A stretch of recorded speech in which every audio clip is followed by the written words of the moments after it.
everyone, it's Sarah and Lucinda. and we are back today with this is a big video for us because we are diving into winters and the color analysis surrounding winter. So if you think you might be a winter or you are a winter, check this video out, or you might have some friends who are winters. It doesn't matter. Everybody needs to know this. Right. One of the things about color analysis is if you know the basics, you know what color sweater to buy your best friend to have it look great on her.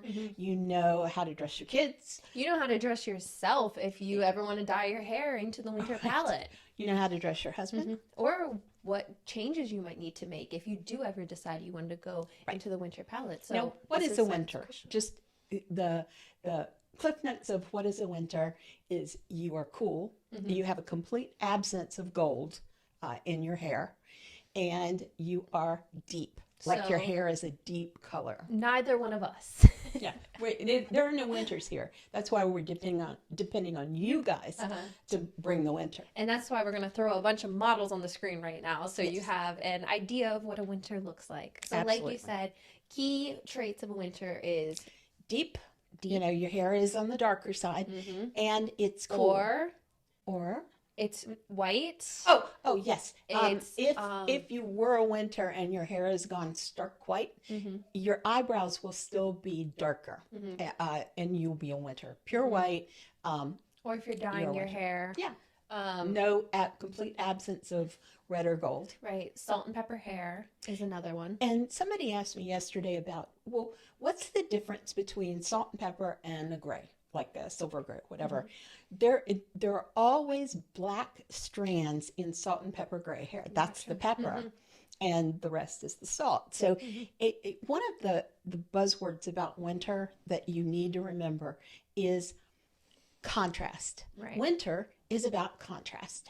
Now, I can look at all these models and give you kind of a reason why they are high contrast. And of course, Anne Hathaway, you know, the pale skin, the dark eyes, the dark hair. Lots of contrast, so she can pull off some really bold colors. Now, Lupita, it's interesting because there's not a lot of contrast between her skin tone and her eyes and her face. However, there is a lot of contrast between herself and the colors of her palette. So there's where the contrast occurs. Right. The same with Lucy Liu, kind of a similar thing to Anne Hathaway. However, Megan Fox, she's kind of an interesting story because she's very tan. Maybe it's a brown tan, maybe it's real. So she's got this golden skin happening. Doesn't matter. You know, they say color analysis, you got to blend the skin tone with the hair and the eyes. We believe, and we do in our analysis, dominant characteristics. So a dominant characteristic is something somebody would remember if you were running away from a crime. How are you going to describe that person? Well, Megan Fox, I would say she has jet black hair. Exactly. And that's her dominant characteristic. So we go with winter. Whereas, like, what I wouldn't say is she has like a cool undertone, but it could be a tan. She's got a cool undertone with a spray tan. Right. You know, that kind of, this is real world color analysis, or as I like to call it, guerrilla color analysis means that we are all about what you look like today. We want to make you look as good as possible, wonderful, with your hair as it is today, with your skin tone as Megan Fox's skin tone is right there. And you do that by looking at the dominant characteristics and really let that drive you. Right. Hey, Lupita, it's her skin tone. It's that deep, rich brown of her skin that's her dominant characteristic, and it's cool. So she's a winter. Don't forget Jamie Lynn Spears. I'm not forgetting, but it's Jamie Lee Curtis. Oh my goodness. I got her. Sorry. Anyway, my generation versus your generation. That's right. But she wasn't Freaky Friday, so that that's makes her true. my But she was the mom, you know, and she's like, "Crypt, I look like the crypt keeper." Yes. That's our salt and pepper right there. That's right. And sometimes I look at myself and say the same thing. so I relate. You know what's one thing that we also need to make sure? If you have a burgundy hair color, it's deep, it's dark burgundy, even though it has red in it. That is a blue-based red. So you will fall into the winter category. Right. Sharon Osbourne used to, Right. the way before she let her crowning glory come in, she wore that dark burgundy maroon color hair. And either way, she was a winter. So now let's just take a quick little second to talk about skin colors. I'm just going to kind of read them off so you have an idea, and we're going to have a little like color swatches down at the bottom. So we're talking a deep skin tone with blue undertones, like a charcoal color. Olive as well is going to be your winter. Just think. Yeah, one thing I want to say about olive, I always got myself all in knots over olive skin tone. I was like, well, did they call it olive because it's got a green undertone to? Why did they call it olive? We need to do a whole show on why they call it olive. I have no idea. But it's a Mediterranean skin tone. You know, it's kind of that area. But you'll see the contrast usually with the darker hair and the darker eyes. That kind of pushes them into the winter category. So. And when they get a lot of sun, they don't look like Megan Fox. They look cool brown. Right. And then next, like a rosy pinky beige is going to be anything with the pink undertones or the blue undertones is going to be cooler. And then you also have like light skin tones with pink undertones. And if you are very pale as well, is going to fall into the winter category as a cool skin tone. Again, think contrast, because what you're looking for is you want to kind of you want to have as much as possible be cool, right? If you're a winter. However, obviously, if your skin tone doesn't quite fall into the absolute cool category, or if your eye color might be as we were looking at Zendaya earlier, and if your eye color, her eye color is hazel, and she's got all these gold sparks and sprigs and olive in her eyes, but when her hair is black, she's a winter, and when it's brown, she's an autumn. Right. All right. And now, speaking of hair, which we were just talking about, your black blue hair color is going to be a main characteristic because it gives a lot of contrast. By black blue, think about what color highlights the hair has. Right. So, well, you were just... and I don't mean highlights in terms of picking, picking it out of a cap and making a different color. What I mean is, how does it reflect light? If you're looking at this hair, does it reflect light with a gold, or does it reflect light with a blue? Right. You were just talking Zendaya, which is the perfect example. You know, sometimes she has the jet black hair, and sometimes she has the deep, rich, like chocolatey brown hair. So that's where you're going to see the different. One has a lot of red, warm undertones, and one is a lot more cooler. So there you go. And then you also have medium brown with a blue undertone as well.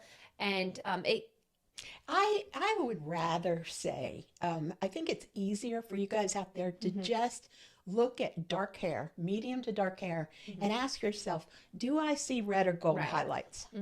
In the absence of red or gold highlights, you're probably looking at a cool hair shade, hair color. And I want to give you winter girls a tip, because I don't know, it came out a few years ago that, anybody who's getting a little older, they need to highlight their hair, and it lightens their look and so forth.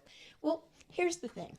Hair dye that strips out your pigment is going to make your hair yellow, red, brown, golden brown in your highlight, because that is what happens when dye strips out your hair. It leaves the pigment that's in there that's still yellow, red, or brown. So as you're getting highlights, you need to be careful to talk to your hairdresser or yourself about making sure that you use a toner after you put your highlights in, so that you can tone down some of the red, because I've seen winters who had winter brown hair get their hair highlighted, and suddenly they were autumns. I'm just going to dive right through these last couple of hair colors. So salt and pepper, silver gray, white blonde, and white hair. And of course, that burgundy color we were talking about as well.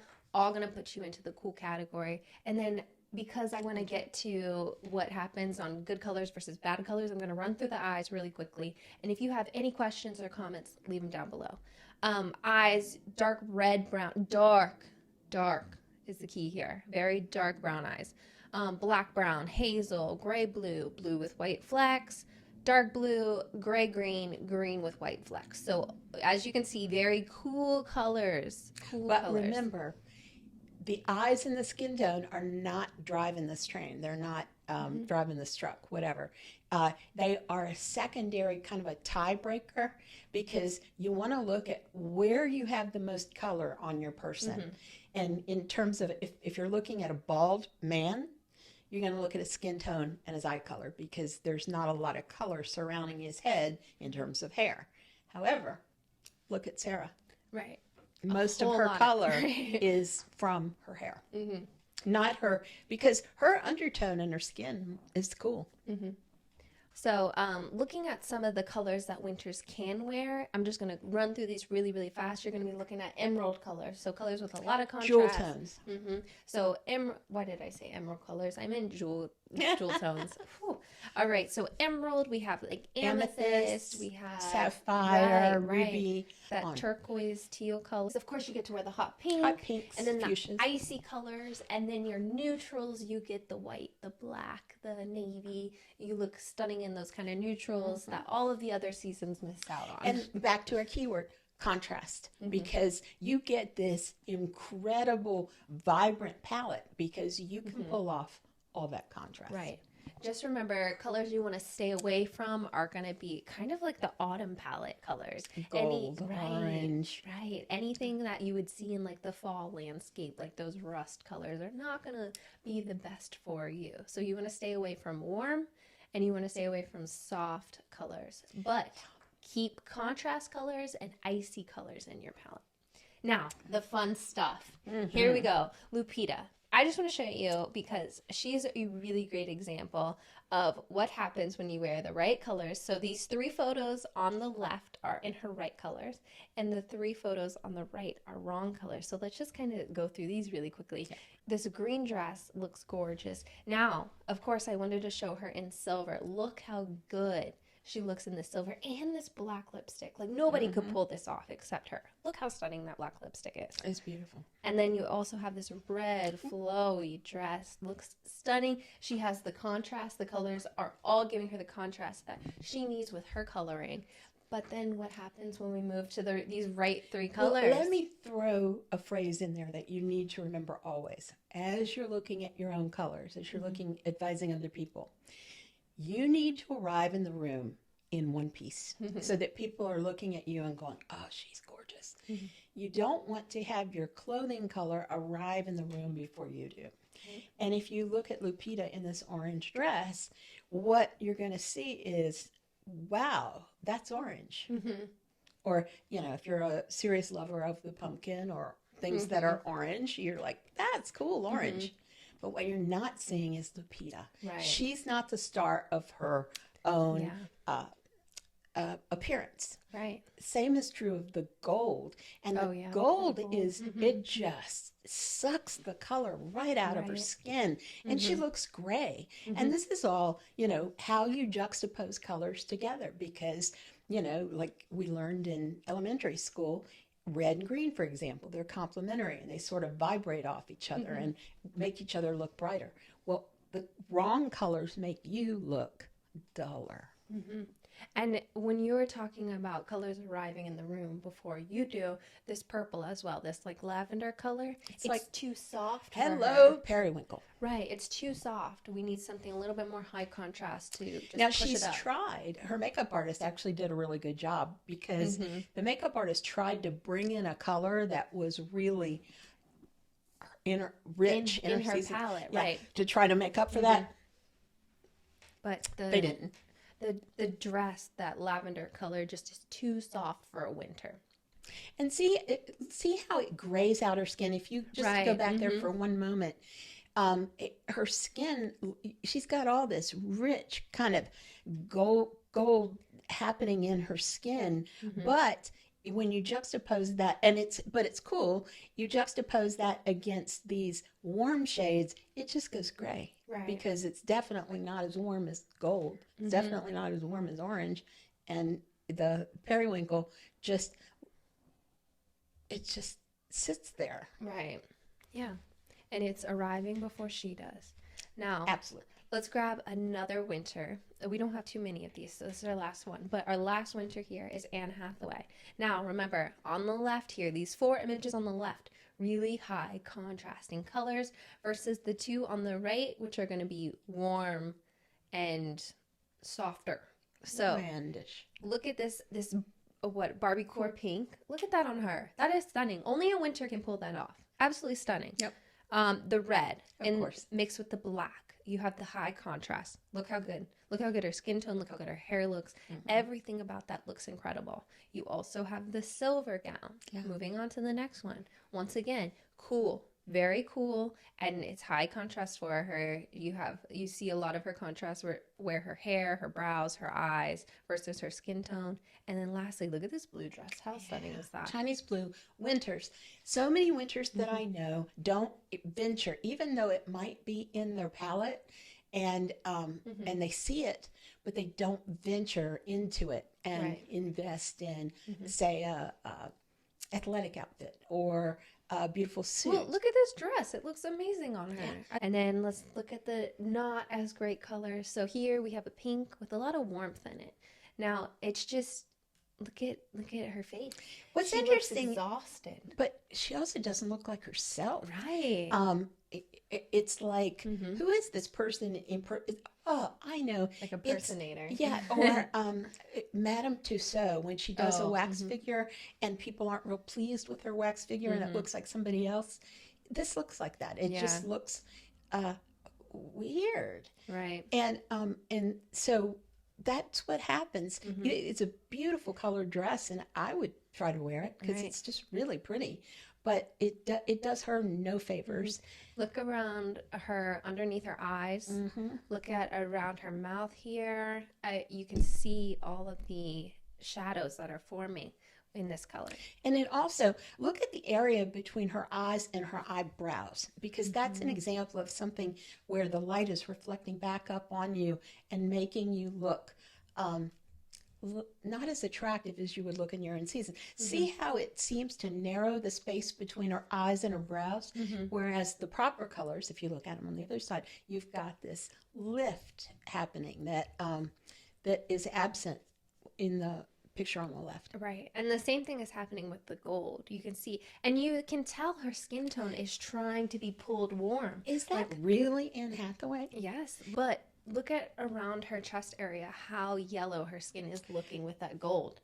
And you want to talk optical illusions? Look at her hair color beneath her ears. It looks brown. Again, you've got enough of a reflection off of the wrong color that a beautiful brunette who, has really dark chocolatey hair with no gold in it suddenly reads gold. Right.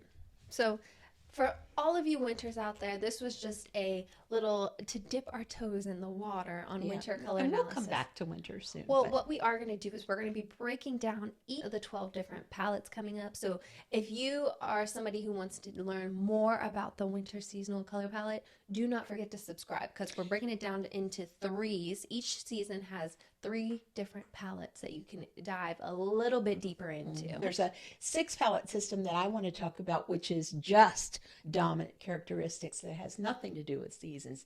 But you got to break it into seasons first before you can learn all that. Right. So we are going to be diving into all the different palettes, I guess we should say. And do not forget to subscribe and ring the bell for notifications. So when we do dive into our, all the seasons, right? Every system we're going to elaborate on. Right. So I'm Sarah. I'm Lucinda. And this is Colorful&Co. And we will see you next video.